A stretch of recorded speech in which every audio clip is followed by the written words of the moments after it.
warm welcome, ladies and gentlemen, to Nirmal Bank. I am Hiral Dadia. We have Jamal Mecklai, CEO, Mecklai Financial Services, joining in. Jamal, given the current economic situation, firstly, coronavirus breakdown.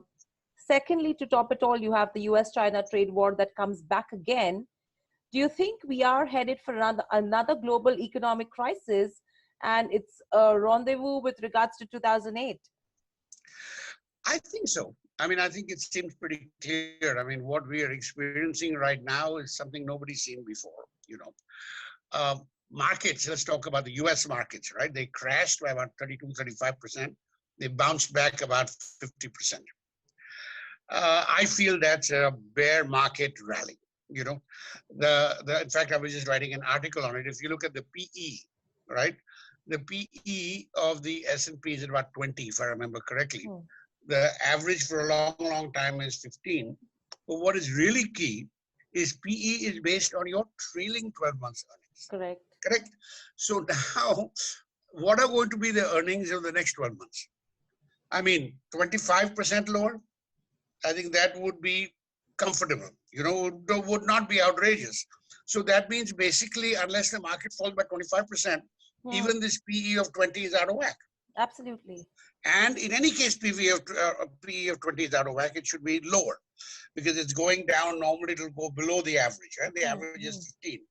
So I think we're going to see another major collapse in the global equities, which, of course, will reflect back over here. When, the old thing, right? Sell in May and go away. Go away. But what they mean, this is America, so May is actually the end of May. It is Memorial Day. So maybe we got another 3-4 weeks of just putzing around. But it's also, if you look technically, it's more or less at a point where it could turn. Now, markets do their own thing just because that's their job. There could also be some, people will later point to, dekho, ye hua, wo hua, etc. Possibly, right? Anything can happen. That's the point. We don't know. Correct. We have no clue. So I have no clue. I mean, I'm talking, but I mean, I'm saying it's going to fall. But it feels like, see, I'll tell you, I think this fall has been a long time coming, right? This is not just about coronavirus. Correct. This is about the fact that since 2008, and frankly, even before that, since 2000, and going back before that to 1980, right? The central banks have taken risk out of the market, right? By keeping rates very low and telling people what they're going to do. So basically, fundamentally, what has it been? It's been an opportunity for people who have money to make money. I mean, and which is why you have seen inequality explode across the globe, right? Now, I have what I believe is the most sensible solution to that, but I'm not running the show, unfortunately. Which is that, see, what is the problem? For a minute, let's just try to forget coronavirus. Let's talk about the state of the world before that. This simply amplifies it. Correct. So what was the situation before that, right? There was very low growth. There was very high inequality. There was negative interest rates everywhere, right? Now, why is there negative interest? Why are professional investors putting their money at negative interest rates? There was too much capital. Right? Now, why was there too much capital?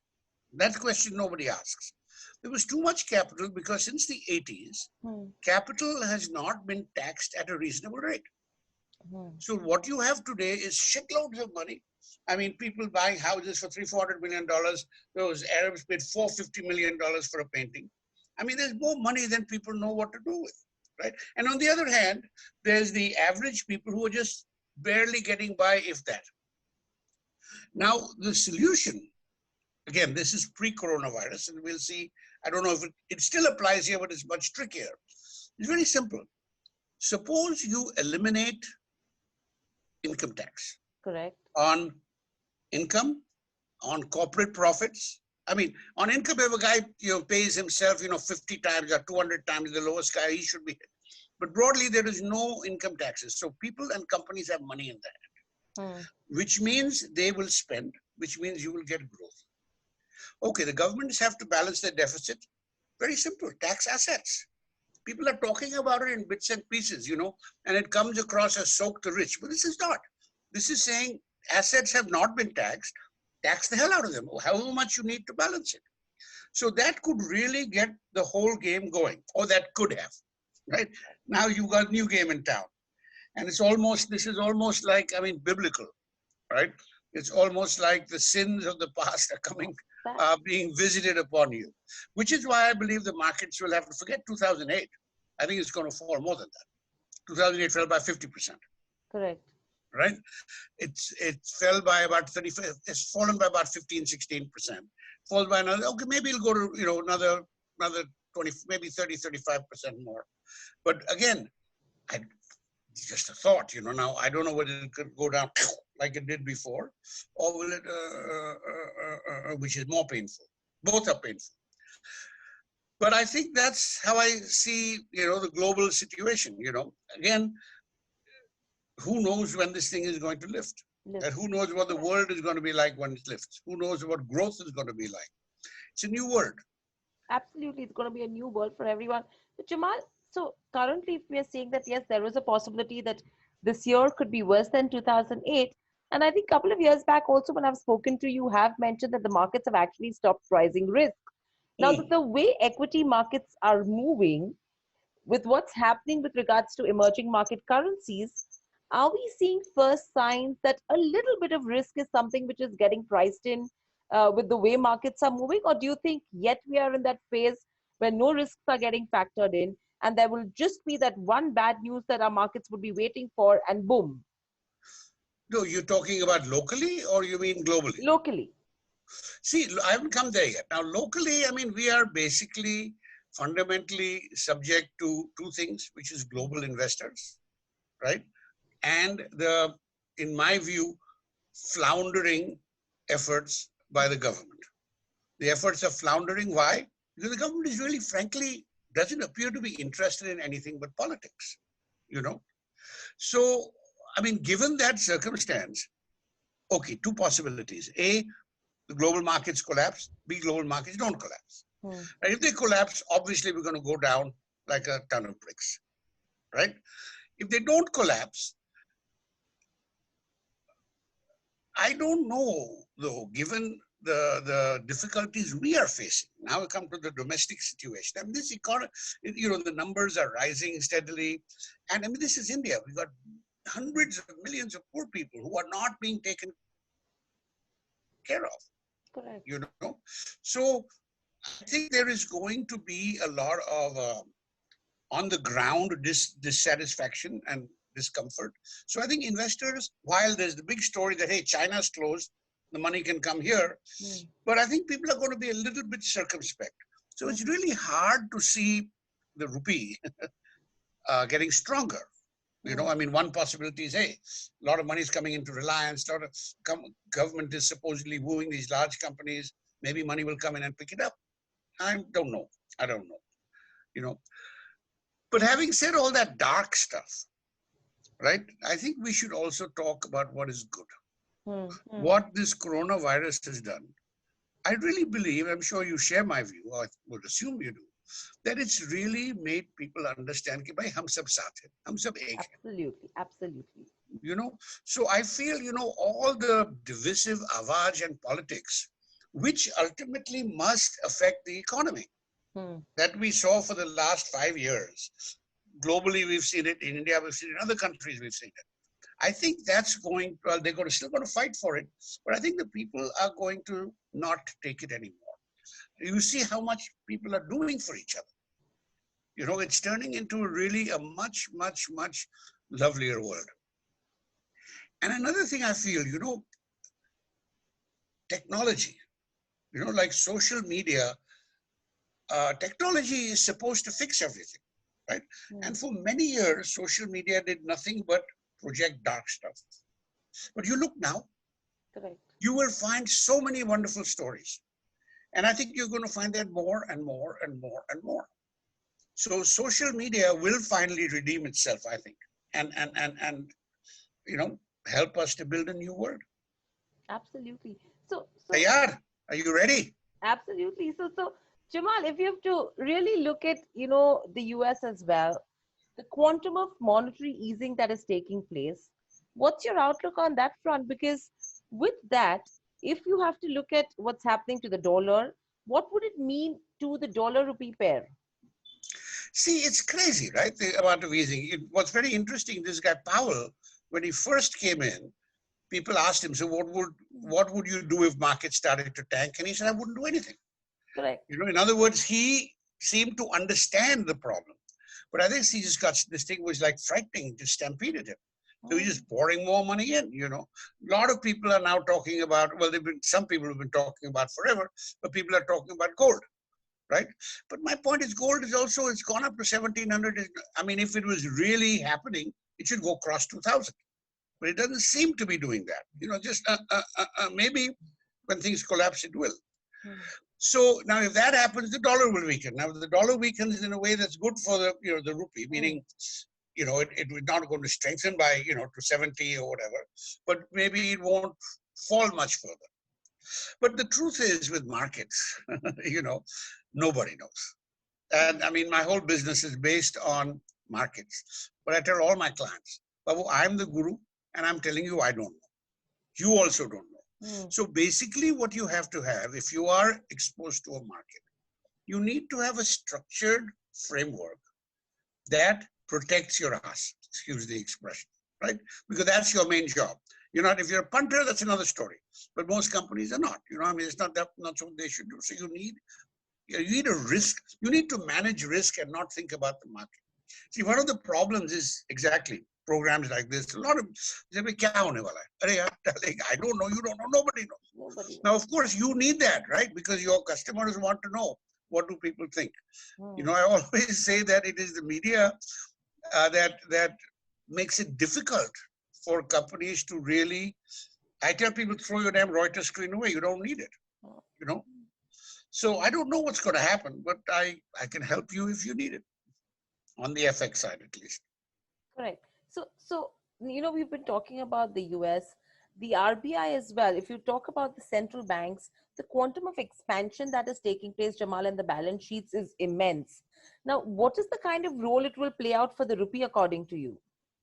See, what I think, in fact, today I read a very amazing article by these guys, this guy Rajendra Chitale and the CMIE guy, which they have proposed to the government for a way to enable uh, uh, companies to sustain themselves, but in a way that doesn't really affect the government deficit or the RBI balance sheet. It was brilliant.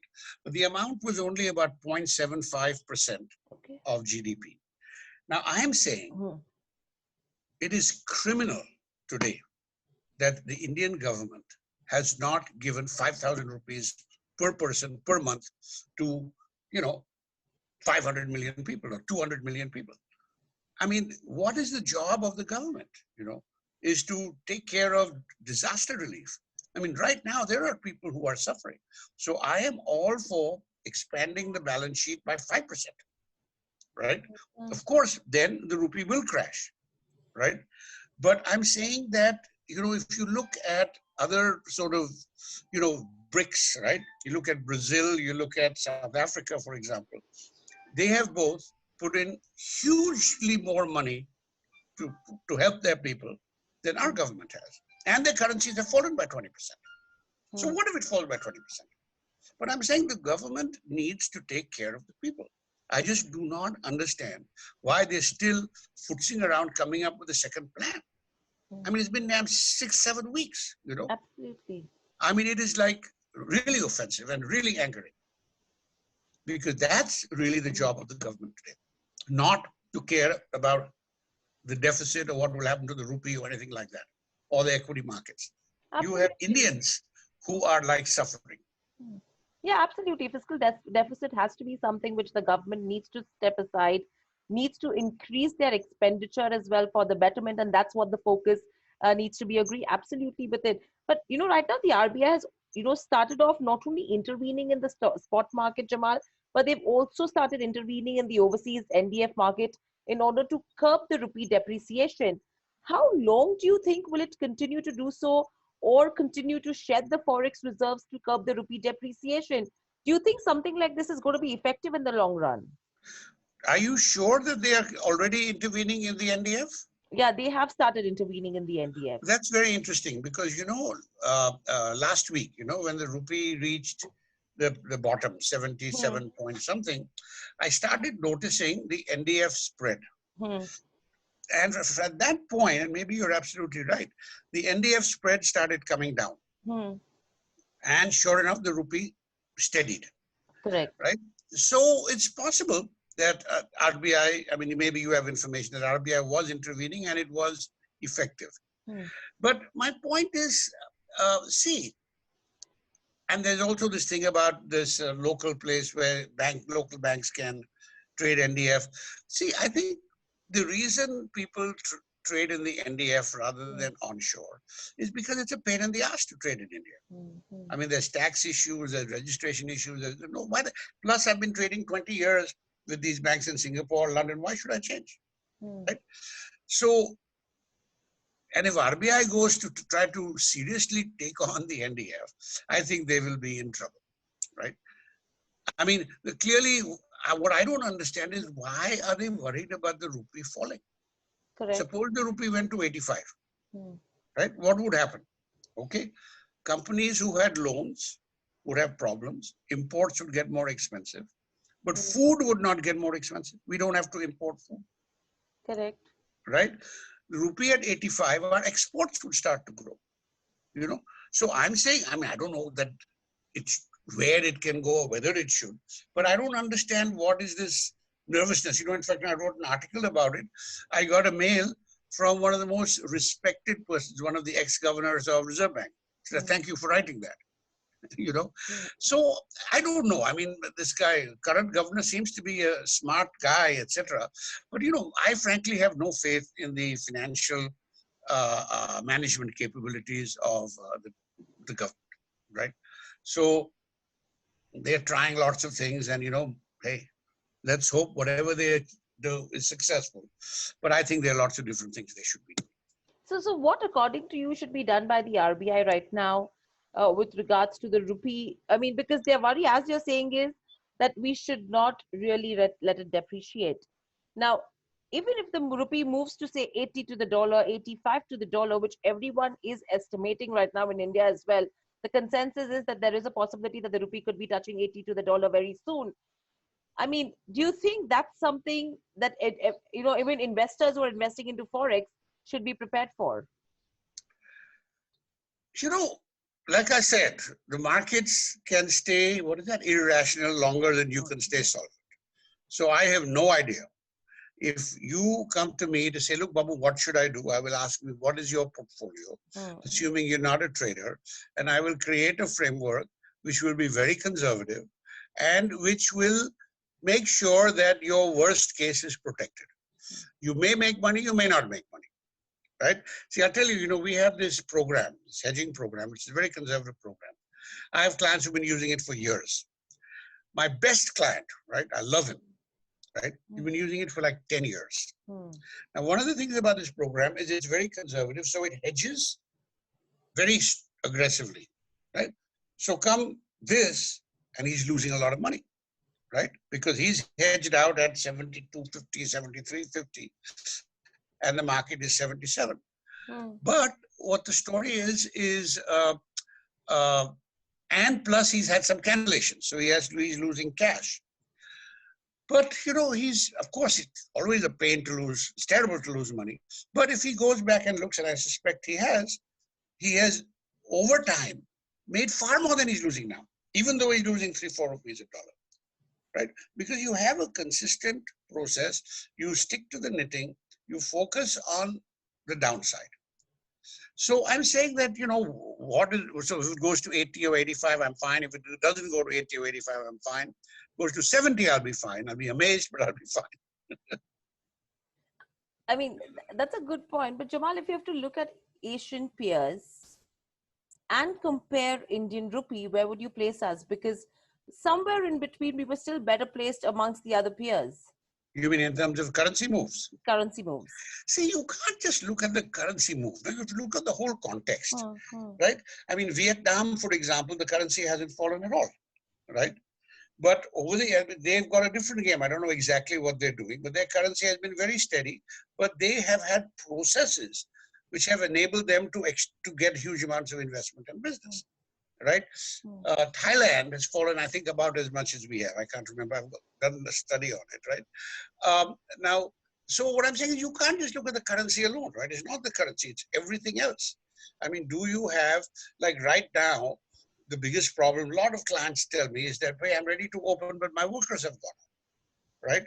I read something today which shocked me that Karnataka was saying, no, they can't go home because we need the workers here. But they want to go home, you know?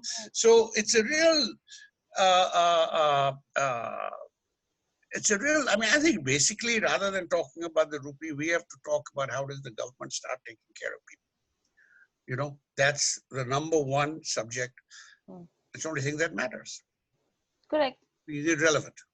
No, absolutely. What you're saying is absolutely right as to what the government needs to do a lot right now, because a lot of corporates have been making their representations as well to DT Aayog, asking for packages as well. In fact, I've been talking to a couple of people on the ministry side, and their biggest concern right now, Jamal, is that the government does not have the pool of funds to support this large a package for every industry.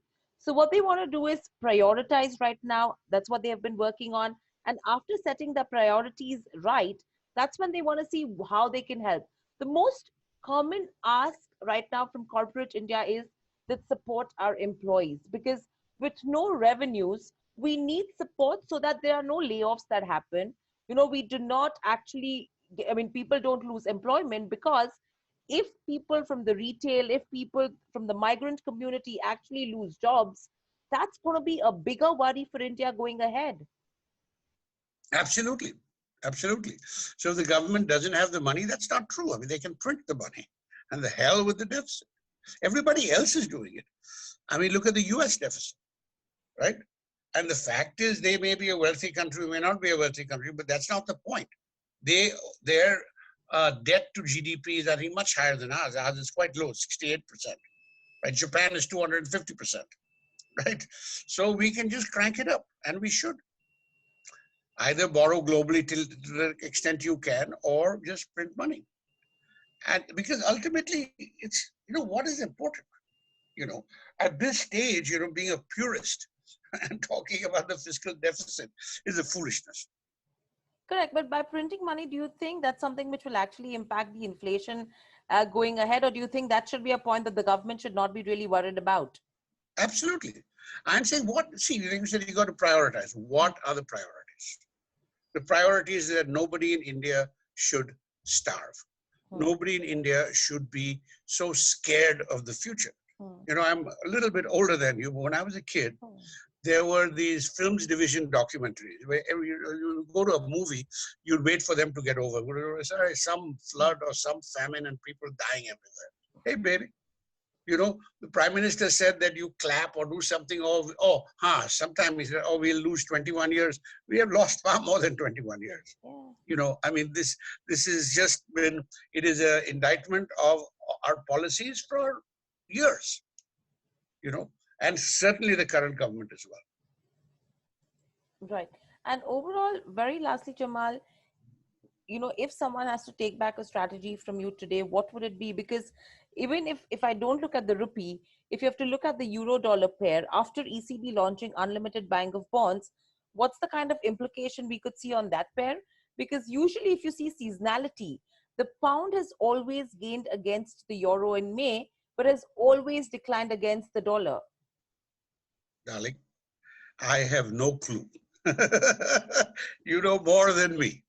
Markets are not, anybody who tries to figure out the market is basically fooling themselves. I always say, you want to talk about the market, let's have a cocktail. It's good cocktail conversation. You can talk all the nonsense you like, because any talk about markets is basically nonsense. And it doesn't make sense to waste time thinking about something that you can't control. Who can control the markets? Not Reserve Bank, even. Correct. So Jamal, if someone has to go back with a takeaway, what would your advice be to investors and your advice to the government as well? What needs to be done according to you? See, the first thing for everybody is you have to be positive. You have to believe we're going to come out of this not just alive, but well. And you have to be sensitive to the needs of the poorest people first, right? Now that's high level, but that's the sum of it. I mean, each one can do it in their own way. Okay. All right? Yeah, that's a perfect one. Thank you, Jamal. Thank you for All right. joining in Great. and have a It's a great pleasure. day. Stay safe. You too. Bye.